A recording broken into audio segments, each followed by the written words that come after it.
نحمده ونستعينه ونعوذ بالله من شرور أنفسنا وسيئات أعمالنا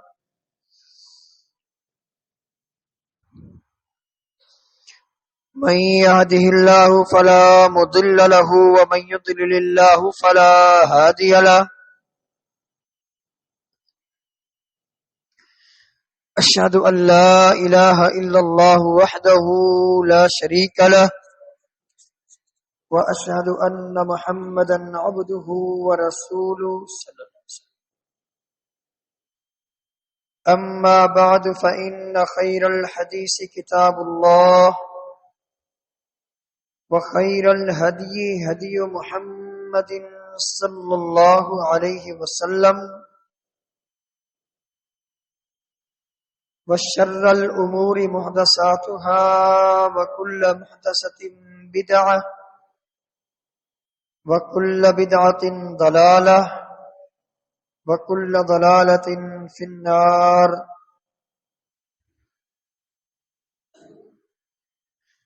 اللهم صل على محمد وعلى آل محمد كما صليت على إبراهيم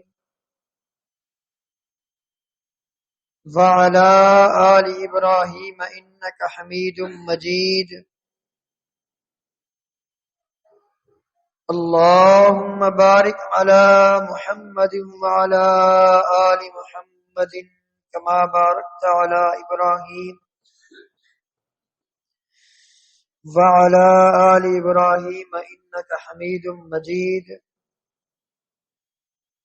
فأعوذ بالله من الشيطان الرجيم. بسم الله الرحمن الرحيم. يا أيها الناس اتقوا ربكم الذي خلقكم من نفس واحدة وخلق منها زوجها وبث منهما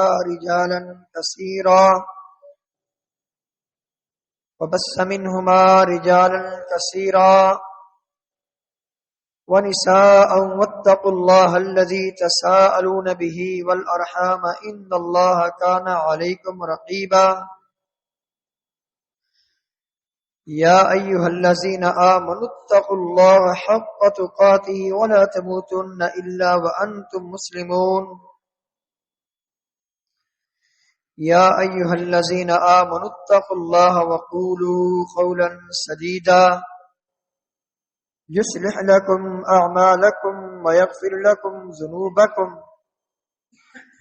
ومن يطع الله ورسوله فقد فاز فوزا عظيما. قال الله تبارك وتعالى: ومن يتق الله يجعل له من أمره يسرا. وقال تعالى: وسارعوا إلى مغفرة من ربكم وجنة عرضها السماوات والأرض أعدت للمتقين.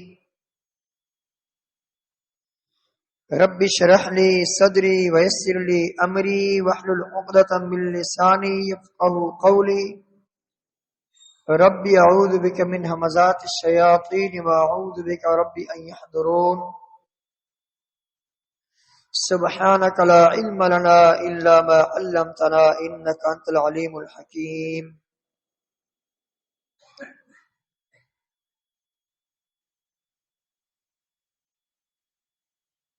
اللہ تعالی نے اپنے مقدس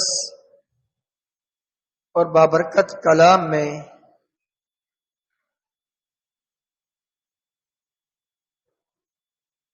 ایک چیز کی بڑی اہمیت بیان فرمائی ہے،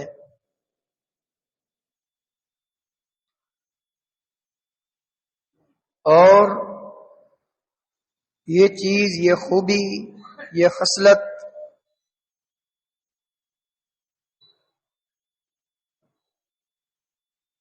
جن جن لوگوں نے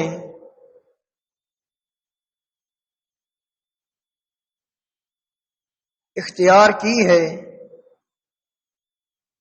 ان کو اللہ تعالی نے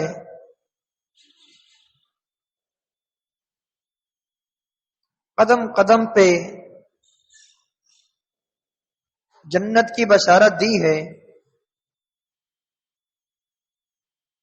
اور اس خوبی کو اپنانے والوں کے لیے اللہ تعالیٰ نے یہاں تک فرمایا کہ میں نے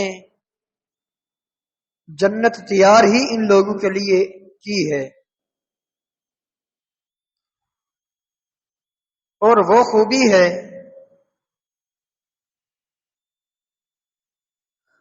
کہ پوری زندگی اپنے رب کا ڈر، اپنے رب کا خوف، اپنے رب کی ہیبت اپنے دل میں رکھنا۔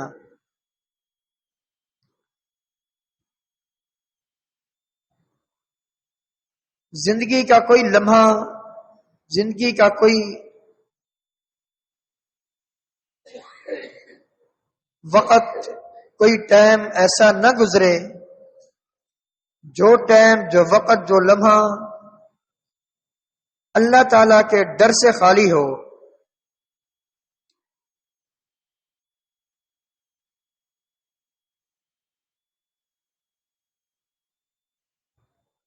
اور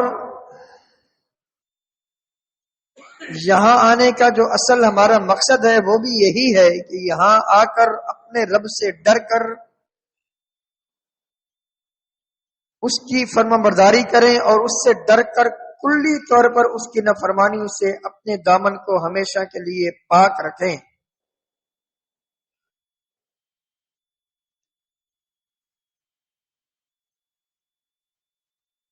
اصل ہمارے یہاں آنے کا مقصد ہی یہی ہے کہ اس سے ڈر کر اللہ کی عبادت کریں۔ اللہ تعالیٰ نے بار بار بیان فرمایا ایایا یفتقون ایایا فرہبون، خاص مجھ ہی سے ڈرو، خاص میرا ہی ڈر، میرا ہی خوف، میری ہی ہیبت تمہارے دلوں میں ہونی چاہیے۔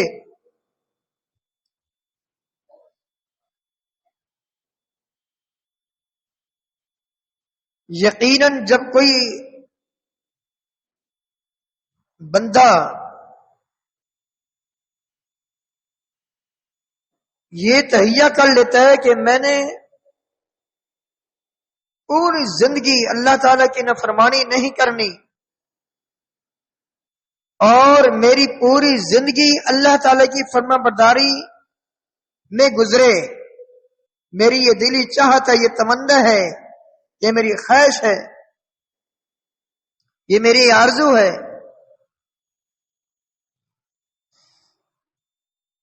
یوں سمجھے کہ وہ بندہ انشاءاللہ ثم انشاءاللہ چلتا پھرتا جنتی ہے۔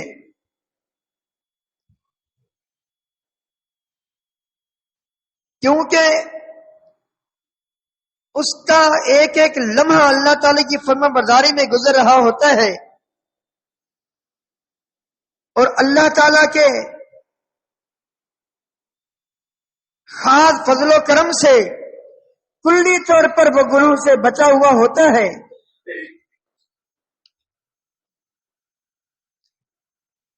اللہ تعالیٰ کا فرمان وَمَن يُطِعِ اللَّهَ وَرَسُولَهُ فَقَدْ فَازَ فَوْزًا عَظِيمًا، جس نے اللہ تعالیٰ کی فرمانبرداری کی اور اللہ کے پیارے پیغمبر صلی اللہ علیہ وسلم کی فرمانبرداری کی، وہ بہت بڑی کامیابی کا مستحق قرار پایا۔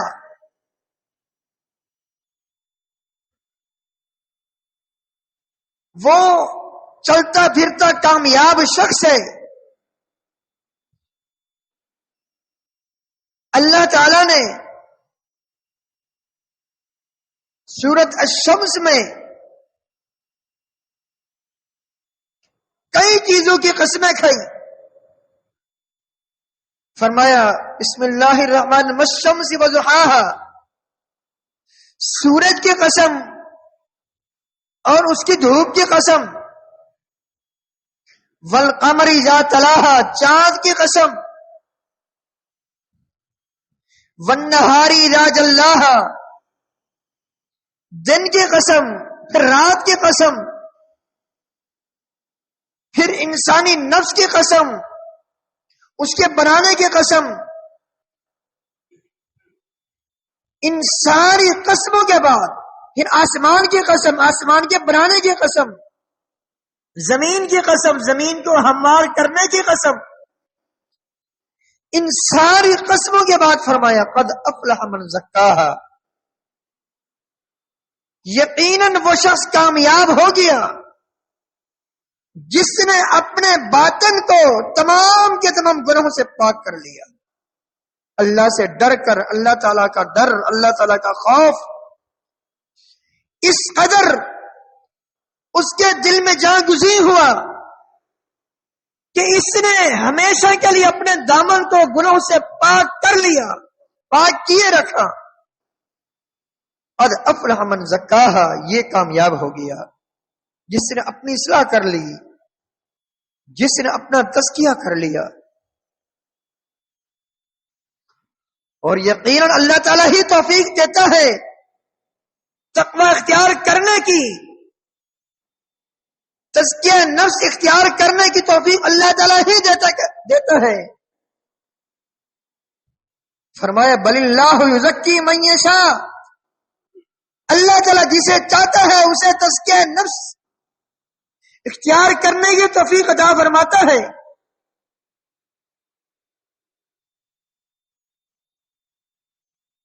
یقیناً تزکیہ نفس اختیار کرنا، تقوی اختیار کرنا اور اللہ تعالیٰ کی ہیبت، اللہ کا ڈر، اللہ تعالیٰ کا خوف اپنے دل میں رکھ کر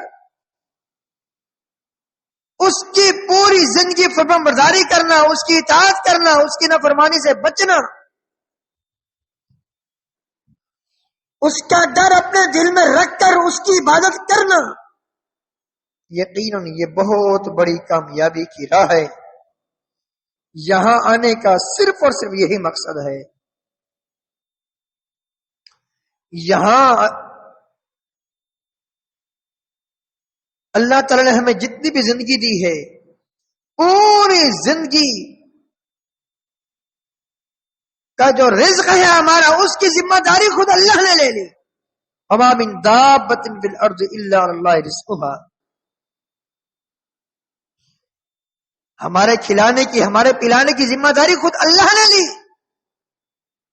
وہ اللہ جو کروڑوں اربوں خربوں مخلوقات کو کھلا رہا ہے، پلا رہا ہے۔ فرمایا وَكَأَيٍّ مِّن دَابَّةٍ لَا تَحْمِلُ رِزْقَهَا اللَّهُ يَرْزُقُهَا وَإِيَّاكُمْ وَهُوَ السَّمِيعُ الْعَلِيمُ، کتنی ہی زمین پر چلنے والی مخلوقات ایسی ہیں جو اپنا رزق نہیں اٹھا سکتی۔ اللہ یرزقها وإیاکم، اللہ تعالیٰ ہی انہیں رزق دے رہا ہے اور وہی ان کو رزق دینے والا ہے۔ لوگوں تمہیں بھی اسی نے رزق دینا ہے۔ سمندر کی مچھلیاں، بلوں کی چونٹیاں، یہ درندے، یہ پرندے، یہ ساری مخلوقات، ان کو اللہ تعالیٰ ہی رزق دے رہا ہے۔ یہ کما نہیں سکتے، یہ اپنے رزق اٹھا نہیں سکتے۔ ان میں سے کوئی ہنرمند نہیں ہے کہ ان کو سیکھنے کی ضرورت ہو کہ رزق کیسے کماتے ہیں، کیسے حاصل کرتے ہیں، کس طرح رزق جمع کرتے ہیں، کچھ بھی پتہ نہیں، لیکن زندہ ہیں، اسی کا کھا رہے ہیں، اسی کا پی رہے ہیں۔ یہ ساری مخلوقات، ان کے بارے میں فرمایا وَإِن مِّن شَيْءٍ إِلَّا يُسَبِّحُ بِحَمْدِهِ، یہ ساری مخلوقات اللہ کی تسبیح کرتے ہیں۔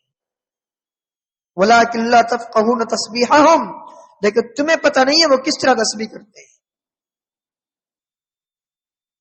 قُلْ كُلٌّ يَعْمَلُ عَلَىٰ شَاكِلَتِهِ، ہر ایک اپنے طریقے کی عبادت میں لگا ہوا ہے۔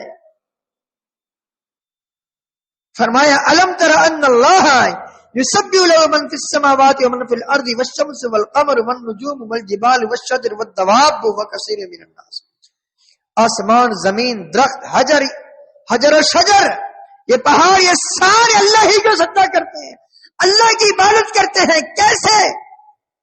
جیسے اللہ تعالیٰ نے انہیں سکھایا ہے۔ ہم انسان اللہ تعالیٰ کی عبادت میں سستی کرتے ہیں، غفلت سے کام لیتے ہیں،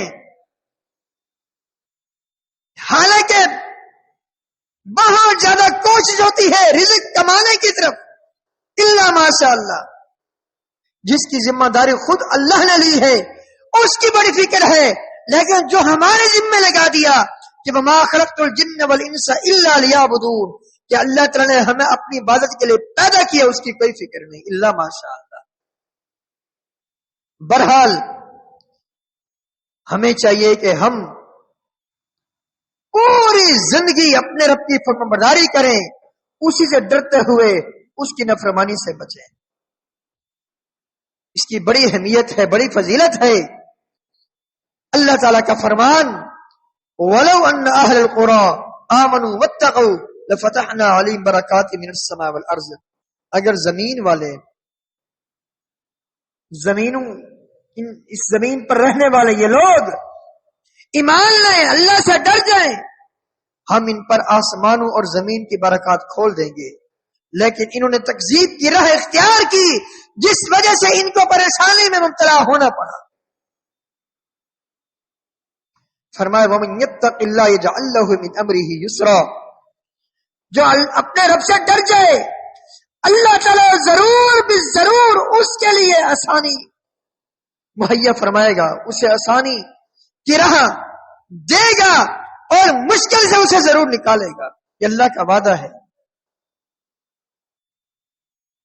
کس طرح؟ کیسے؟ جیسے امام الانبیاء علیہ الصلوۃ والسلام کو دیکھ لیں، مکہ میں کتنی مشکل تھی، 13 سالہ مکی دور کتنا مشکل سے گزرا۔ شیب ابی طالب میں 3 سال مسلسل صعوبتوں میں، تکلیفوں میں گزرے، کبھی کس صحابی کو پریشانی، کبھی کس کو تکلیف، وغیرہ وغیرہ وغیرہ وغیرہ، 13 سال اسی طرح گزرے، لیکن اللہ کا وعدہ ہے جو اس سے ڈر گیا اس کو اللہ تعالیٰ ضرور تنگی سے، مشکل سے آسانی کی طرف نکالے گا، اللہ کا وعدہ ہے۔ پھر نبی کریم صلی اللہ علیہ وسلم کو اللہ کی طرف سے حکم ہوا آپ ہجرت کر کے مدینہ تشریف لے جائیے۔ مدینہ میں آپ گئے، وہاں بھی یہودیوں کی طرف سے پریشانیاں ہوئیں، منافقوں کی طرف سے پریشانیاں ہوئیں،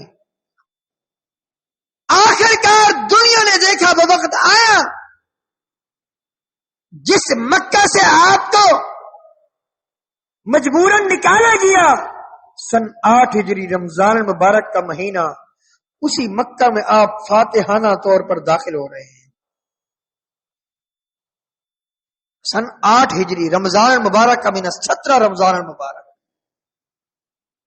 یہ رمضان المبارک کا مہینہ ہے، اس مہینے میں آپ فاتحانہ طور پر مکہ میں داخل ہو رہے، مکہ فتح ہو گیا، مختلف جنگوں میں کفار مکہ قتل ہو گئے اور کچھ اسلام لے آئے، جو باقی بچے فتح مکہ کے بعد وہ بھی مسلمان ہو گئے، ابو سفیان، سہیل بن عامر، اس طرح دوسرے، جس مکہ سے آپ کو نکالا گیا تھا، آپ تنگ تھے، پریشان تھے، تکلیف میں مبتلا تھے، آخر کار اللہ نے وہ وقت دکھایا کہ آپ علیہ الصلوۃ والسلام مکہ میں فاتحانہ طور پر داخل ہوئے، اور آخر کار سن 10 ہجری میں آپ علیہ الصلوۃ والسلام نے اور آپ کے تمام صحابہ نے آپ کے ساتھ مل کر حج کیا،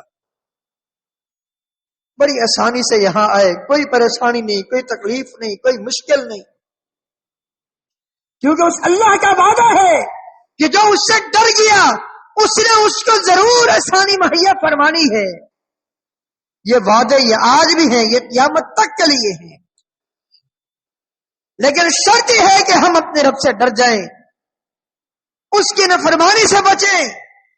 یاد رکھیے، یہ بات ذہن نشین کر لیجئے، نافرمانی کی وجہ سے اللہ تعالیٰ کی ناراضگی اترتی ہے۔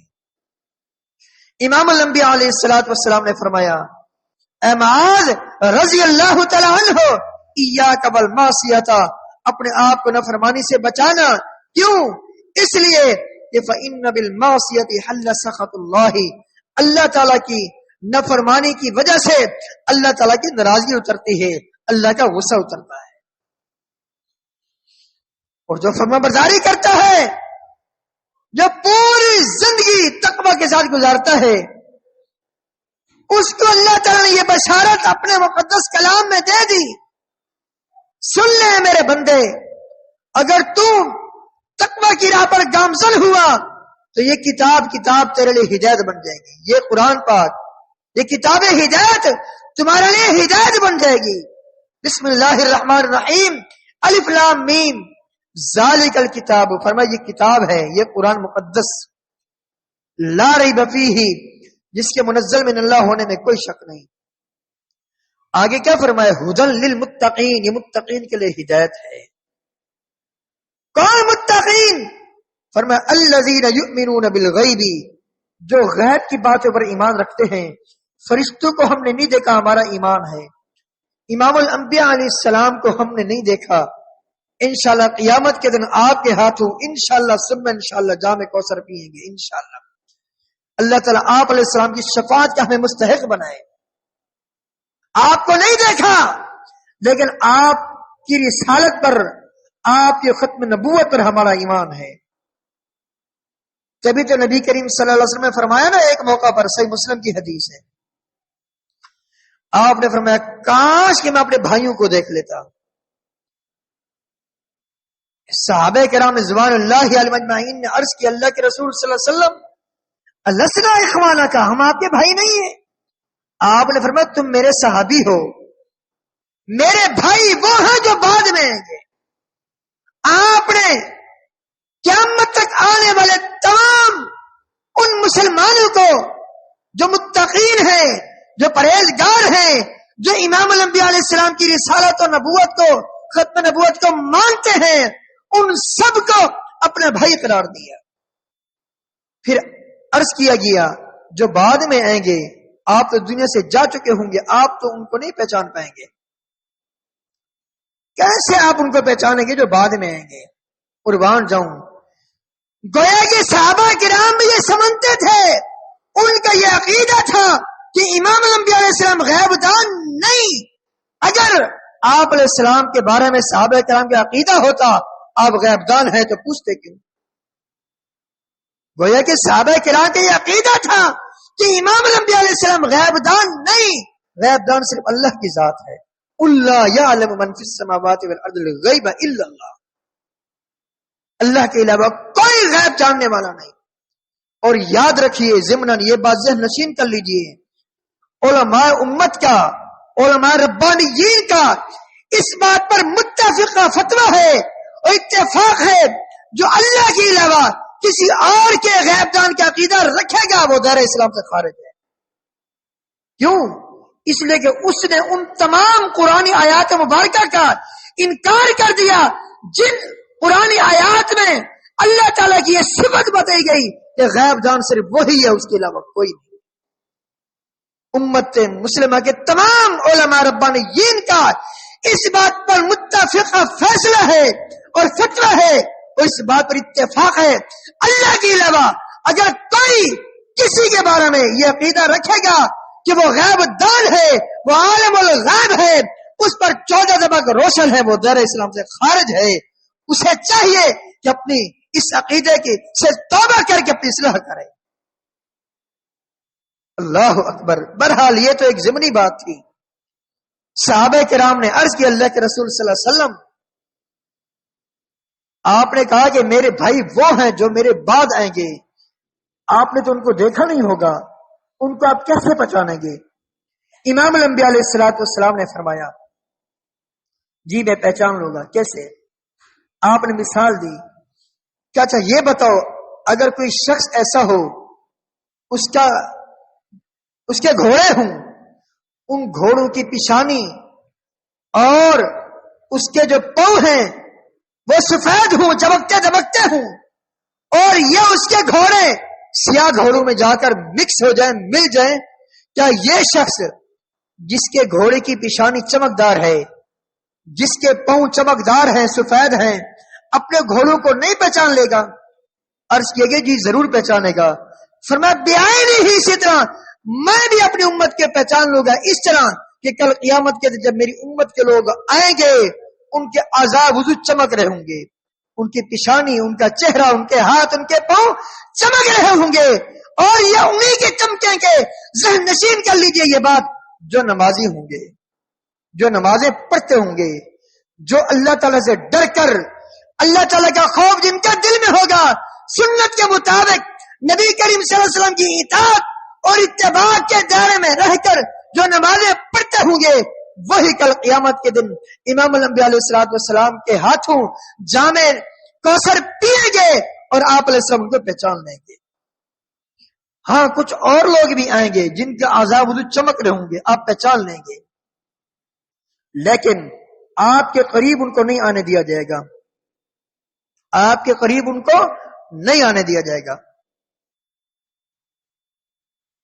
امام الانبیاء علیہ السلام کی صحیح بخاری کی حدیث، آپ علیہ الصلوۃ والسلام نے فرمایا کچھ میری امت کے لوگ میری طرف آ رہے ہوں گے،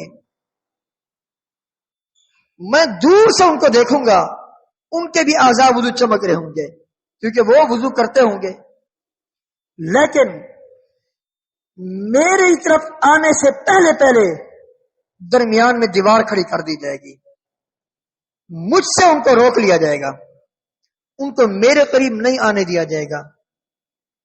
میں کہوں گا یہ تو میری امت کے لوگ ہیں، میں کہوں گا یہ تو میری امت کے لوگ ہیں، فرشتے کہیں گے اللہ اکبر انک لا تدری ما احدثوا بعدک، آپ نہیں جانتے انہوں نے آپ کے دنیا سے چلے جانے کے بعد کیا کیا دین میں بدعت ایجاد کی تھی۔ اللہ اکبر، انہوں نے دین کے نام پر نئے نئے طریقے، نئے نئے شوشے اپنا لیے، نئی نئی باتیں، نئی نئی چیزیں اپنا لی، نئے نئے اعمال اپنا لیے، ایسی چیز اپنا لی جن کا دین سے کوئی تعلق نہیں۔ اللہ اکبر، اچھا ایسی بات ہے، ایسی بات ہے۔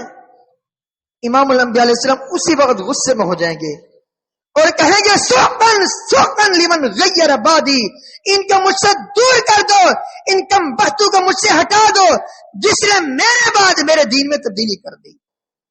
یہ بات بھی ذہن نشین رہے، یہ چیز تقویٰ کے منافی ہے، بلکہ اللہ تعالیٰ کی شریعت کے ساتھ بغاوت ہے کہ دین کا مکمل ہے۔ اللہ نے اعلان کیا الیوم اکملت لکم دینکم واتممت علیکم نعمتی ورضیت لکم الاسلام دینا۔ نبی کریم صلی اللہ علیہ وسلم کی زبانی اللہ نے اعلان کروایا اپنے مقدس کلام میں، اے میرے پیارے پیغمبر صلی اللہ علیہ وسلم ان کو بتا دیجئے دین مکمل ہو چکا ہے۔ جب دین ہے مکمل، ایک نقطے کی بھی اس میں کمی نہیں، اور یہ بات یہودی کو بھی پتا تھا۔ ایک یہودی آیا عمر بن خطاب رضی اللہ تعالیٰ عنہ کے بعد، صحیح بخاری میں یہ واقعہ موجود ہے، جب یہ ایت مبارکہ نازل ہوئی الیوم اکملت لکم، یہودی عالم آ کر کہتا ہے عمر رضی اللہ تعالی عنہ سے، تمہاری کتاب میں ایک آیت ہے، یہی والی آیت جس میں اللہ نے بشارت دی دین مکمل ہو چکا، اگر یہ آیت مبارکہ ہماری کتاب میں نازل ہوتے ہم اس دن کو عید بنا لیتے، اگر یہ آیت مبارکہ ہماری کتاب تورات میں نازل ہوتی ہم اسی دن جس دن یہ آیت نازل ہوتی اسی دن کو عید بنا لیتے۔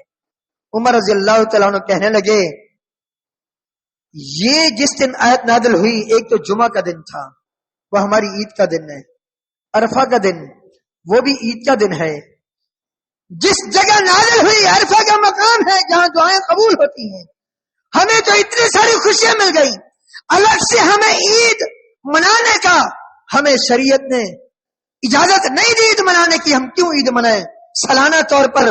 جس طرح بعد میں کئی عیدیں ایجاد کی گئی، عید میلاد النبی، عید غدیر خم وغیرہ وغیرہ وغیرہ، یہ سب کچھ بات کی ایجاد کرتے ہیں۔ عمر رضی اللہ تعالیٰ عنہ کہنے لگے ہمارے دین میں ایسا نہیں ہے کہ اپنی طرف سے کسی دن کو بطور عید منائیں، عیدیں ہماری اسلام میں دو ہی ہیں، عید الفطر ہے، عید الاضحیٰ ہے۔ تو عرض کرنے کا مقصد یہ ہے اسی وقت نبی کریم صلی اللہ علیہ وسلم غصے میں آ جائیں گے، آپ فرمائیں گے دور کر دو، ہٹا دو بدعتی لوگوں کو مجھ سے جنہوں نے میرے دین میں نئی نئی بدعتیں ایجاد کی، نئے نئے طریقے ایجاد کیے، نئے نئے اعمال ایجاد کیے جو دین میں نہیں تھے۔ تو تقوی اور پرہیزگاری کے حوالے سے بات چل رہی تھی، یہ کتاب ہدایت ہے، کن کے لیے؟ جو متقین لوگ ہیں، جو پرہیزگار لوگ ہیں۔ کیسا تقوی، کیسی پرہیزگاری، جیسے امام الانبیاء علیہ السلام کے صحابہ کرام کی پرہیزگاری تھی۔ ہم سے گناہ ہو جاتا ہے، غلطی ہو جاتی ہے، آخر انسان ہے، حتی الامکان کوشش کرتے ہیں۔ ایک گناہ کیا، پھر نعوذ باللہ، پھر دوسرا، پھر تیسرا، شیطان پتہ نہیں کتنا گناہ کرواتا رہتا ہے۔ ان میں سے کسی سے ایک غلطی ہو جاتی، فوری نبی کریم صلی اللہ علیہ وسلم کی عدالت میں اپنے آپ کا پیش کرتے، کہتے غلطی ہو گئی، مجھے پاک کر دو۔ آپ علیہ السلام کے زمانے میں ایک شخص تھا، غلطی ہو گئی، آخر وہ بھی انسان تھے، فرشتے تو نہیں تھے۔ غلطی ہو گئی، کیا غلطی ہوئی؟ ایک عورت کا بوسہ لے لیا، اجنبی عورت کا بوسہ لے لیا۔ اب وہ بعد میں اس کو احساس ہوا، امام الانبیاء علیہ السلام کے پاس فوری آیا، آپ علیہ السلام کے پاس آ کر کہتا ہے اے اللہ کے پیارے پیغمبر صلی اللہ علیہ وسلم، مجھ سے غلطی ہو گئی۔ فوری نبی کریم صلی اللہ علیہ وسلم نے طریقہ بتایا، جس کے بعد اس نے اپنی اصلاح کر لی۔ ایک اور آیا، آ کر کہتا ہے تغیر نہیں یا رسول اللہ صلی اللہ علیہ وسلم، اے اللہ کے رسول صلی اللہ علیہ وسلم، مجھ سے غلطی ہو گئی ہے، بدکاری ہو گئی ہے، آپ مجھے پاک کیجئے۔ حالانکہ پتہ ہے مجھے پتھر مار مار کے رجم کر دیا جائے گا، نہیں، پھر بھی ذہن میں یہ بات بٹھا لی، اگر جو کچھ یہاں ہونا ہو جا بھلے، لیکن قیامت کے دن اللہ کے عذاب سے، جہنم سے، قبر کے عذاب سے بچ جاؤں۔ نبی کریم صلی اللہ علیہ وسلم حکم دیا، جب پتہ چلا واقعہ اس سے یہ غلطی ہو گئی ہے، اس کا پتھر مار کے رجم کر دو۔ اس کے رجم کیا گیا۔ ایک عورت آئی غامدیہ قبیلے کی، اس سے بھی یہی غلطی ہو گئی، آپ علیہ السلام کے پاس بار بار آتی ہے، بار بار کہتی ہے طاہر نہیں یا رسول اللہ، طاہر نہیں یا رسول اللہ، اے اللہ کے پیارے پیغمبر صلی اللہ علیہ وسلم، مجھ سے غلطی ہو گئی ہے، گناہ ہو گئی ہے، پاک کر دیجئے۔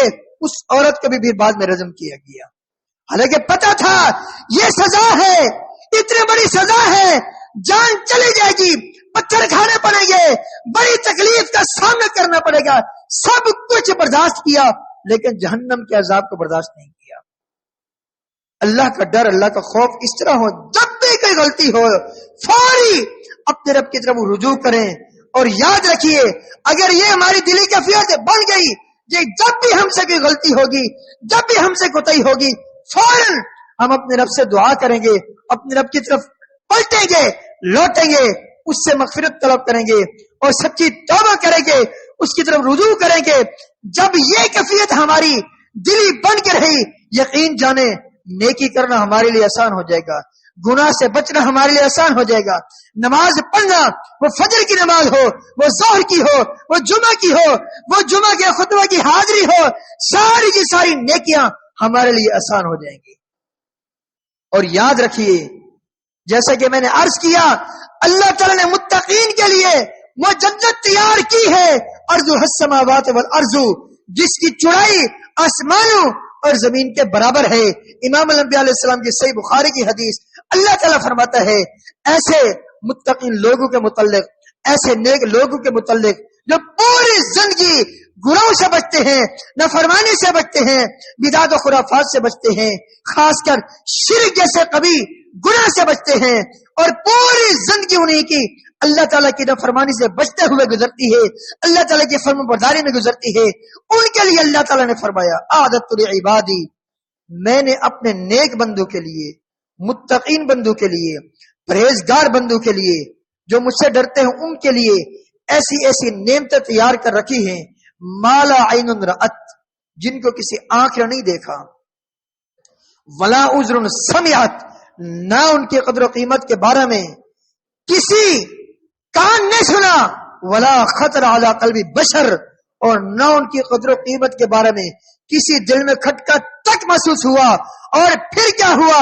پھر نبی کریم صلی اللہ علیہ وسلم نے فرمایا، اگر تم اس حدیث کے راوی ابو ہریرہ رضی اللہ تعالیٰ عنہ ہیں، وہ کہتے ہیں اگر تم اس نبی کریم صلی اللہ علیہ وسلم کے فرمان کی تصدیق چاہتے ہو، اللہ تعالیٰ کے فرمان پڑھ لو، فلا تعلم نفس ما اخفی لهم من قرۃ اعین، اللہ تعالیٰ نے ایسی ایسی آنکھوں کی ٹھنڈک کے لیے نعمتیں تیار کر رکھی ہے جن کی قدر و قیمت کے بارے میں کوئی دل تک کھٹکا محسوس نہیں کرتا۔ اور پھر آخری دو باتیں عرض کر کے بعد ختم کرتا ہوں۔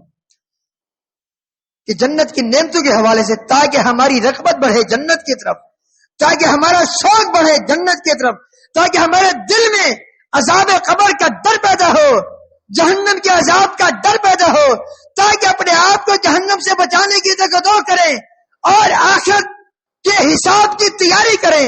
نبی کریم صلی اللہ علیہ وسلم کی صحیح بخاری کی حدیث، آپ علیہ الصلوۃ والسلام نے فرمایا کل قیامت کے دن وہ شخص ہے جو سب سے آخر میں جنت میں جائے گا، جو جہنم کا عذاب جھیل جھیل کر برداشت کر کے اپنے خطاؤں کی، اپنے گناہوں کی سزا بھگت کر جو آخر میں جنت میں جائے گا، وہ شخص ہوگا جس کو اللہ تعالیٰ فرمائے گا فَإِنَّ لَكَ مِثْلَ الدُّنْيَا وَعَشْرَةَ أَمْثَالِهَا، اے میرے بندے تمہارے لیے کتنی نعمتیں ہیں جو تمہارے تصور سے بالا تر ہیں، تمہارے لیے دنیا اور دنیا سے 10 گنا زیادہ کی نعمتیں آج میں تمہیں جنت میں دیتا ہوں، تمہارے لیے پوری دنیا ہے اور دنیا سے 10 گنا زیادہ، 10 دنیا تم لے جاؤ، جنت میں جاؤ، مزے کرو۔ لیکن جو سب سے پہلے جا چکے ہوں گے ان کی آنکھوں کے لیے کیا اللہ تعالیٰ نے ان کی آنکھوں کی ٹھنڈک کے لیے کیا کیا نعمتیں تیار کر رکھی ہوں گی، اللہ ہی جانتا ہے، ہم نہیں جانتے۔ دوسری حدیث، یہ بھی صحیح بخاری کی حدیث ہے، آپ علیہ السلام نے ایک بار نماز پڑھائی، سورج یا چاند گرہن کی نماز، سورج کو یا چاند کو گرہن لگا، آپ نے نماز پڑھی، نماز کے دوران اللہ تعالیٰ نے آپ کو جنت دکھائی، جہنم دکھائی، آپ کا معجزہ سامنے، جنت بھی اللہ تعالیٰ نے کر دی، جہنم بھی آپ کو دکھائی گئی۔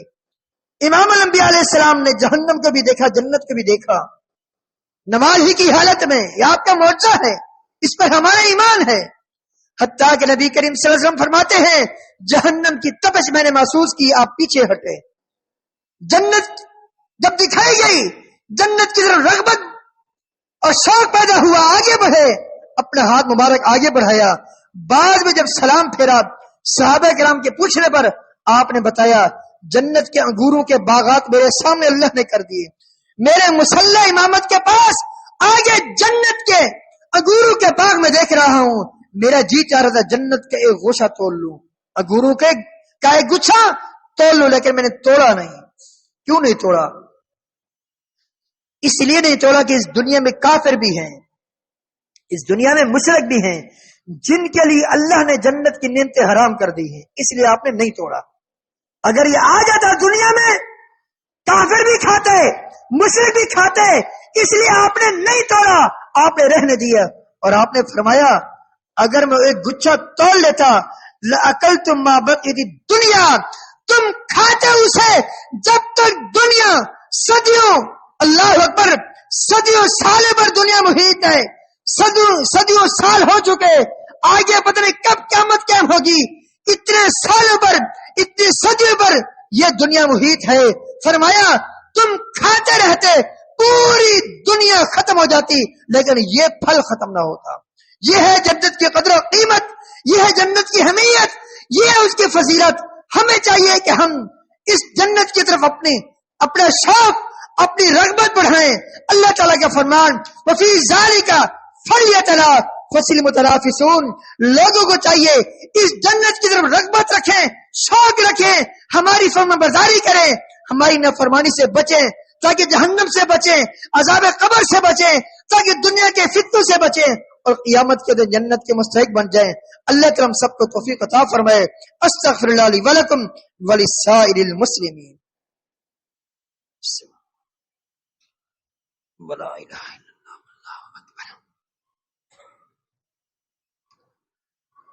نحمده ونستعینه ونعوذ باللہ من شرور انفسنا وسیئات اعمالنا، من يهده الله فلا مضل له ومن يضلل الله فلا هادي له، اشهد ان لا اله الا الله وحده لا شريك له واشهد ان محمدا عبده ورسوله۔ اللهم صل على محمد وعلى ال محمد كما صليت على ابراهيم وعلى ال ابراهيم انك حميد مجيد۔ اللهم بارك على محمد وعلى ال محمد كما باركت على ابراهيم وعلى ال ابراهيم انك حميد مجيد۔ اللهم اغفر لنا وللمؤمنين والمؤمنات والمسلمين والمسلمات والأحياء منهم والأموات اللهم احسن عاقبتنا في الامور كلها واجرنا من خزي الدنيا وعذاب الاخره توفنا مسلما والحقنا بالصالحین۔ بہت سارے دوست و احباب خطبہ جمعہ میں بہت ہی دیر سے آتے ہیں۔ میرے دوستوں اور بھائیوں، یہ بہت بڑی کوتاہی ہے۔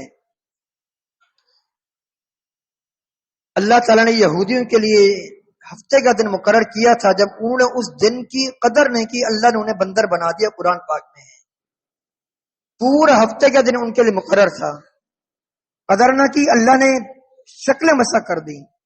ہم سے اللہ نے صرف 1 گھنٹہ مانگا ہے جمعہ کے دن، 23 گھنٹے اللہ نے ہمیں دیے ہیں سونے کے لیے، کمانے کے لیے، کھانے پینے کے لیے، دنیاوی کاروبار کرنے کے لیے۔ 1 گھنٹہ صرف مانگا ہے جمعہ کے دن، وہ بھی ہم اللہ تعالیٰ کو دینے کے لیے تیار نہیں ہیں۔ تو آپ بتائیں پھر کس طرح ہمارے دل میں نیکی کی رغبت آئے گی، اللہ کا ڈر کیسے پیدا ہوگا؟